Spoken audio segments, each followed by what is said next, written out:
आज आई है ब्रोटोमोटिव पर एक 8 साल पुरानी LC 200 जिसको हम कर रहे हैं कन्वर्ट लेटेस्ट फेस LC 300 में। इस कन्वर्जन के बाद कार को पहचानना बहुत मुश्किल होगा क्योंकि इसकी फ्रंट और बैक लुक दोनों ही बदलने वाली है। तो without any further adieu let's start this project. ये कार आई है गुजरात से और मोस्टली लॉन्ग बिजनेस ट्रैवल्स के लिए यूज हुई है। सिंगल हैंड ड्रिवन होने के कारण इसकी कंडीशन नो डाउट बहुत अच्छी है, but just like any other car on the road, over 8 साल के यूज से इसके हर पैनल पर माइनर गैशेस और छोटे डेंट्स हैं। कार की सभी जरूरी फिटमेंट्स को पेशेंटली खोला जा रहा है ताकि डेंटिंग अच्छे से करी जाए। ऐसी कार्स को खोलना थोड़ा कॉम्प्लेक्स रहता है सिंस इनमें बहुत इलेक्ट्रिकल आइटम्स रहते हैं, बट यही हमारा years of technical and varied experience काम आता है। क्योंकि हम फेसलिफ्ट करके ऑलमोस्ट पूरा front and back look paint करने ही वाले हैं, क्लाइंट ने बाकी बचे पैनल्स को पेंट करके कार को कंप्लीटली एक फ्रेश लुक देने का डिसीजन लिया। ये हर कार के लिए जरूरी नहीं है जिस पर हम फेसलिफ्ट या बॉडी किट लगा रहे हैं, बल्कि उस कार की कंडीशन और क्लाइंट की रिक्वायरमेंट्स पर डिपेंड करता है। क्लाइंट चाहते हैं कि फाइनल लुक बिल्कुल ऐसी निकलनी चाहिए जैसे नई कार की डिलीवरी के वक्त थी,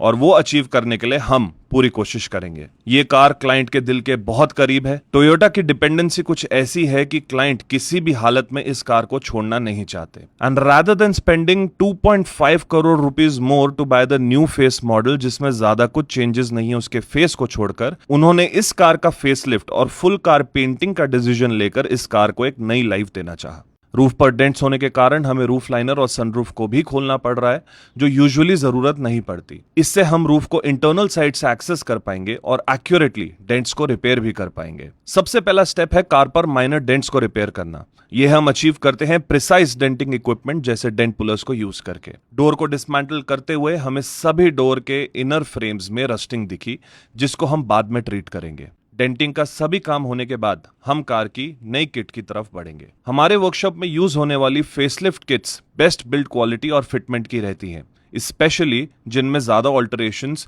या किसी किस्म के जुगाड़ ना लगाने पड़े, और ये किट भी वैसी ही है। This is an after market kit and not original, क्योंकि इस किट के ओरिजिनल पार्ट्स ही करीब 20 लाख रुपए के चले जाते, बट अच्छे क्वालिटी कंट्रोल एंड चेकिंग से हम सेम OEM लुक अचीव कर पाएंगे। किट आने के बाद first step is to check all the parts. कुछ टूटा या खराब हुआ तो इमीडिएटली मैन्युफैक्चरर से कनेक्ट करके हम उन पार्ट्स का रिप्लेसमेंट मंगा सकें।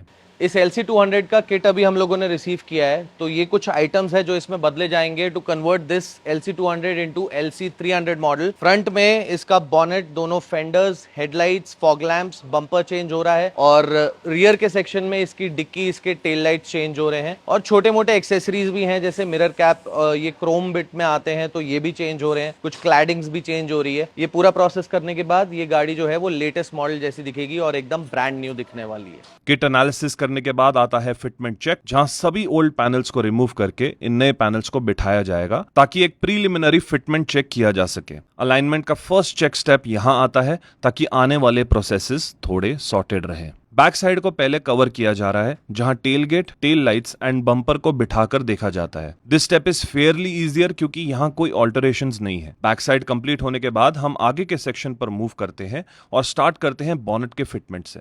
बॉनेट फिट करना जरूरी है ताकि फेंडर्स की ऑल्टरेशंस और अलाइनमेंट नए बॉनेट के हिसाब से करी जाए। दिस स्टेप मेक्स श्योर कि तीनों पैनल्स का अलाइनमेंट और पैनल गैप्स एकदम प्रिसाइज रहें और फेंडर्स के लिए होने वाली ऑल्टरेशंस एकदम एक्यूरेट और एरर फ्री हों। फ्रंट सेक्शन के सपोर्ट मेंबर्स में भी माइनर ऑल्टरेशंस लगती हैं ताकि headlights and bumpers gap free बैठ सके। ये ऑल्टरेशंस मिनिमल है और इस किस्म के मेजर फेस ऑल्टरेशंस का एक इंपॉर्टेंट स्टेप है, बट करे जाने वाले कट्स और वेल्ड्स का प्रोसेस प्रिसाइज होना चाहिए। इस स्टेप तक सभी वेल्ड्स को कच्चा रखा जाता है क्योंकि सभी पार्ट्स को मल्टीपल टाइम्स बिठाया और निकाला जाता है, again to achieve error free fitment. Time ज्यादा लगे चलेगा, बट यहां गलती या किसी चीज की कमी नहीं रहनी चाहिए। एक बार ये स्टेप चेक हो गया तो हम सभी ऑल्टरिंग वेल्ड्स को पक्का कर देते हैं। ये टाइम कंज्यूमिंग प्रोसेस है, तो टेम्पररी टांके मार के या थोड़ा टाइम बचाने के लिए फटाफट काम नहीं होना चाहिए क्योंकि इस फाउंडेशन पर आने वाले सभी मेंबर्स डिपेंडेंट हैं। Coming back to the doors, rusted portions को एक्यूरेटली कट करके हम सेम मेजरमेंट्स के नए पत्रे कट करते हैं जो इनकी जगह पर वेल्ड किए जा सके। एक सबसे जरूरी स्टेप है वेल्ड थ्रू प्राइमर प्राइमर जो वेल्डिंग से पहले इनर सेक्शन में मारा जाता है ताकि पैनल्स अंदर से रस्ट ना करें after welding. Weld through primer मारने के बाद कट किए नए पतरे बिठाकर फिट चेक किया जाता है और फिर फाइनल वेल्डिंग कर दी जाती है मिग वेल्डर से, जिसको ग्राइंड करके एक इवन फिनिश भी दी जाती है। स्प्रे प्राइमर का एक एप्लीकेशन करके ये ट्रीटमेंट भी अब डन है और अब सभी पैनल्स को डिसमेंटल करके कार को बेसवर्क सेक्शन में प्रोसीड करा जाएगा। बेसवर्क शुरू करने से पहले हम कर रहे हैं इस कार को प्रॉपरली वॉश, क्योंकि सभी पैनल्स खुले हुए हैं तो सभी जगह को अच्छे से क्लीन करना आसान हो जाता है। इसके बाद पेंटिंग खत्म होने तक इस कार पर पानी नहीं अप्लाई किया जाएगा और सभी स्टेप्स ड्राई रहेंगे। ये जरूरी इसलिए है ताकि मॉइस्चर की वजह से आगे आने वाले स्टेप्स में कोई एरर्स या डिफेक्ट्स ना आए। ड्राई सैंडिंग काम थोड़ा टीडियस जरूर होता है, लेबर भी ज्यादा लगती है और वर्क एनवायरनमेंट में गंदगी भी ज्यादा होती है, बट एक चीज मेक श्योर होती है कि पेंट डिफेक्ट्स होने के चांसेस रिड्यूस हो जाएं। डेंटेड पैनल्स को शेप देने के लिए सबसे पहले body filler and then putty का यूज किया गया है। बॉडी फिलर से बड़े अनइवननेस को फिल किया जाता है एंड देन फाइनर पुट्टी से लास्ट फेस को फिनेस के साथ लेवल दिया जाता है। We make sure to use less body filler and putty ताकि पेंट बॉन्डिंग एंड लाइफ अच्छी निकले, और उसके लिए प्रॉपर डेंटिंग होना जरूरी है, चाहे कितना ही टाइम क्यों ना लगे। अभी कार पर हो रहा है प्राइमर और ना कि कार का बेस कलर। स्प्रे होते हुए देखने में ये फिनिश कोट जैसा ही लगता है, बट इसका काम होता है to hold the paint and other layers together. बहुत बार ये स्टेप कई सर्विस प्रोवाइडर स्किप कर देते हैं अपनी रनिंग कॉस्ट ऑफ सर्विसेज को रिड्यूस करने के लिए, और ये फिनिश प्रोडक्ट में दिक्कत नहीं आता। बट ये स्टेप अटमोस्ट जरूरी है क्योंकि फर्स्टली ये नीचे की पुट्टी और ऊपर के पेंट लेयर्स के बीच में एक सेपरेशन क्रिएट करता है एंड सेकेंडली बॉन्डिंग को स्ट्रॉन्ग करता है। मेक श्योर आप अपने सर्विस प्रोवाइडर से पूछें कि आपकी कार पर होने वाले स्टेप्स में क्या क्या इंक्लूडेड है एंड ऑल्सो अंडरस्टैंड कि यूज किए जाने वाले मटेरियल किस क्वालिटी के हैं। ब्रोटोमोटिव में सभी टॉप नॉच मटेरियल्स यूज होते हैं, चाहे वो body filler, putty, primer, base coat tinters या क्लियर कोट ही क्यों ना हो, क्योंकि हमारा टारगेट अपने क्लाइंट्स को लॉन्ग लास्टिंग OEM फिनिश देने का रहता है, to make their money worth it and also give them a good experience when it comes to multi brand workshop. इस कार पर हम टोयोटा LC का ओरिजिनल पर्ल व्हाइट कलर कर रहे हैं बिकॉज जैसे मैंने वीडियो के स्टार्ट में बताया, the client plans to keep the car as OEM as possible. हमारा पर्पस अपने क्लाइंट्स को ऑप्शन देना रहता है एंड इसलिए हमने कई डिफरेंट व्हाइट्स भी उन्हें दिखाए, बट द क्लाइंट वांटेड कि उनकी कार का पेंट वैसा ही दिखना चाहिए जैसा ओरिजिनली टोयोटा ने बनाया था।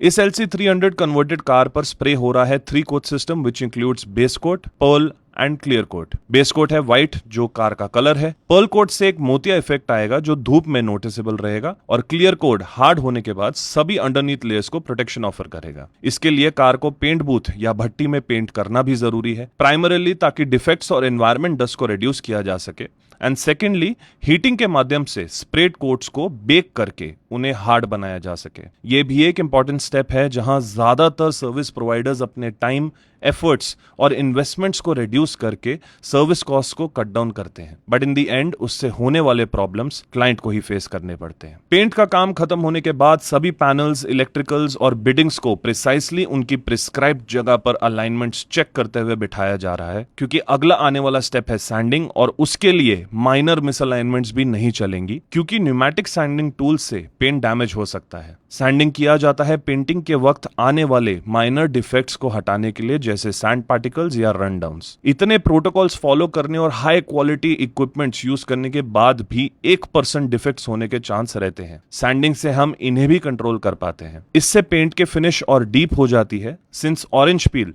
जिससे पैनल्स पर हेजीनेस दिखती है वो कट हो जाती है। बट स्टिल वी ट्राई के पैनल्स की फिनिश को पूरा फ्लैट ना किया जाए, बल्कि सिर्फ इतना सैंड हो ताकि डिफेक्ट्स कट हो जाए और पेंट की finish as OEM as possible दिखे। पेंट प्रोटेक्शन के लिए हम इस कार पर कर रहे हैं बैरिकेड की स्लेट ग्राफीन कोटिंग, जो कि 5 ईयर एप्लीकेशन वारंटी के साथ अवेलेबल है। ये कोटिंग इस फ्रेश लेयर ऑफ पेंट को एनवायरमेंटल डैमेजेस से प्रोटेक्शन देगी और डेली मेंटेनेंस को भी इजी बनाएगी। सेरामिक या ग्राफीन कोटिंग्स के हार्ड कोट्स क्लियर कोट के ऊपर एक additional layer of protection offer करती है ताकि आप अपने कार के पेंट की टेंशन ना लें। आई होप आपको ये वीडियो और इस कार का कंप्लीट ट्रांसफॉर्मेशन अच्छा लगा होगा। हम अपने सभी सोशल मीडिया हैंडल्स पर ऐसी ही इंफॉर्मेटिव वीडियोस डालते हैं, तो make sure you follow us on all these platforms. हम मिलेंगे आपसे अगले वीडियो में, तब तक के लिए स्टे ट्यून्ड टू ब्रोटोमोटिव।